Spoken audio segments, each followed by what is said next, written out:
Welcome to fast learning YouTube channel. రాజ్యాంగ చరిత్ర. 1784 charter act ద్వారా ఏ సంస్థ ఏర్పడింది? Board of control. 1919 మాంటెగు చేమ్స్ఫర్డ్ సంస్కరణల ప్రకారం ఏ విధానం ప్రవేశపెట్టబడింది? డయార్కీ. డయార్కీ ఏ స్థాయిలో అమల్లోకి వచ్చింది? రాష్ట్ర స్థాయిలో. సైమన్ కమిషన్ భారతదేశానికి ఎప్పుడు వచ్చింది?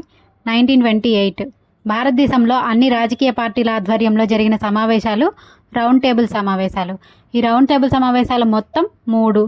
మొదటి రౌండ్ టేబుల్ సమావేశం స్టార్ట్ అయింది 1930. గాంధీజీ పాల్గొన్న రౌండ్ టేబుల్ సమావేశం ఏది? రెండవ రౌండ్ టేబుల్ సమావేశం. 1935 చట్టం ద్వారా భారతదేశంలో ఏమి ఏర్పడింది? ఫెడరేషన్. 1935 చట్టం ద్వారా కేంద్రంలో డయార్కీ అమలవుతుందా? అవును. 1935 చట్టం ఆధారంగా రాజ్యాంగ నిర్మాణానికి ఎంత శాతం ఆధారం? సుమారు 60% పైన. స్వరాజ్ పార్టీ స్థాపించిన వారు మోతీలాల్ నెహ్రూ, చిత్తరంజన్ దాస్. బ్రిటిష్ క్రౌన్ పాలన ఎప్పుడు ప్రారంభమైంది? 1858. ఈస్ట్ ఇండియా పాలన ఎప్పుడు ముగిసింది? 1858. భారతదేశపు మొట్టమొదటి చట్టసభ ఎప్పుడు ఏర్పడింది? 1861 చట్టం ద్వారా. 1909 మింటో మార్లే సంస్కరణల ద్వారా ఏం జరిగింది? Separate electorates.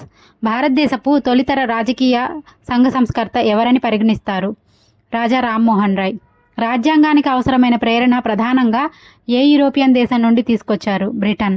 ప్రాథమిక హక్కుల ఆలోచన ఏ దేశ రాజ్యాంగం నుండి తీసుకున్నారు? USA. Directive principles of state policy ఏ దేశం నుండి తీసుకున్నారు? ఐర్లాండ్. ఇండియన్ కౌన్సిల్ యాక్ట్ 1861 ముఖ్య లక్ష్యం ఏంటి? చట్టాల రూపకల్పనలో భారతీయులను చేర్చటం. 1892 చట్టం ప్రకారం ప్రాథమిక మార్పు ఏమిటి? శాసన మండలికి ఎన్నికల ద్వారా సభ్యుల ఎంపిక. మొట్టమొదటి సమాఖ్య సిద్ధాంతం ఎప్పుడు వచ్చింది? 1919 చట్టం ద్వారా.